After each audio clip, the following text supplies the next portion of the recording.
नमस्कार, ESPN 9 news में आपका स्वागत है। मैं हूं आपके साथ दिनेश कुमार। महाराष्ट्र की राजनीति में सियासी भूचाल थमने का नाम नहीं ले रहा है। एक तरफ एकनाथ शिंदे और अजीत पवार गुट केंद्रीय कैबिनेट मंत्रालय न मिलने से भारतीय जनता पार्टी की कार्यशैली से मोदी सरकार की नीतियों से निराश नजर आ रहे हैं, तो दूसरी तरफ उद्धव ठाकरे ने एनसीपी और कांग्रेस पार्टी को यह खुला ऑफर दे दिया है कि विधानसभा चुनाव के दौरान मुख्यमंत्री का साझा एक चेहरे का जल्दी ऐलान कर, यानी कि महाराष्ट्र में महाविकास आघाड़ी गठबंधन जीत को लेकर आश्वस्त नजर आ रहा।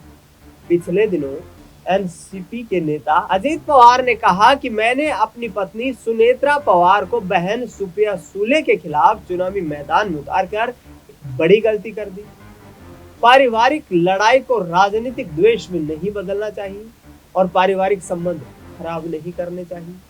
ऐसे में अजीत पवार के इस बयान के बाद ये सरगर्मियां तेज हो गई है कि अजीत पवार क्या वाकई में अब फिर से शरद पवार गुट में एंट्री करने वाले। 3 से 4 पूर्व विधायक शरद पवार के गुट में एंट्री कर चुके हैं और आने वाले वक्त में और भी कई विधायकों के यहाँ पर फिर से शरद गुट में शामिल होने की यहाँ पर खबरें तेज हैं। लेकिन ऐसे में क्या भारतीय जनता पार्टी महाराष्ट्र में फंसती हुई नजर आएगी? क्या भारतीय जनता पार्टी के लिए 145 का जो जादुई आंकड़ा है उसको पार करना टेढ़ी खीर साबित होता हुआ नजर आएगा?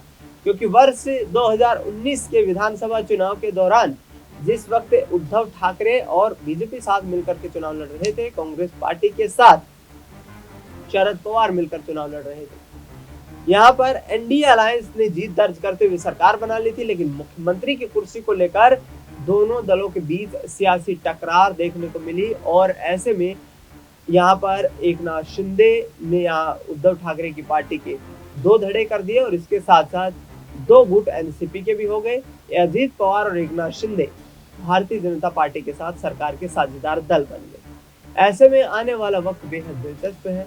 कांग्रेस पार्टी ने 13 लोकसभा सीटें जीत ली है और 13 लोकसभा सीटें जीतने के साथ ये दावे पेश करते हुए नजर आ रही है कि आने वाले वक्त में मजबूती के साथ भारतीय जनता पार्टी को महाराष्ट्र की राजनीति से बेदखल करने का काम करेगी। अब देखना ये होगा कि उद्धव ठाकरे क्या अपनी राजनीतिक विचारधारा के खिलाफ उतरकर सीएम की कुर्सी का सैक्रिफाइस करते हैं, क्योंकि उन्होंने साफ तौर पर कहा है कि शरद पवार की पार्टी एनसीपी और कांग्रेस मिलकर यदि तीनों दल एक चेहरे पर सहमत होते हैं तो शिवसेना उनका समर्थन करती हुई नजर आएगी। देखना होगा कि सियासी समीकरण किस तरीके से तैयार होते हैं और क्या महाराष्ट्र की राजनीति में कोई बड़ा परिवर्तन देखने को मिलता है।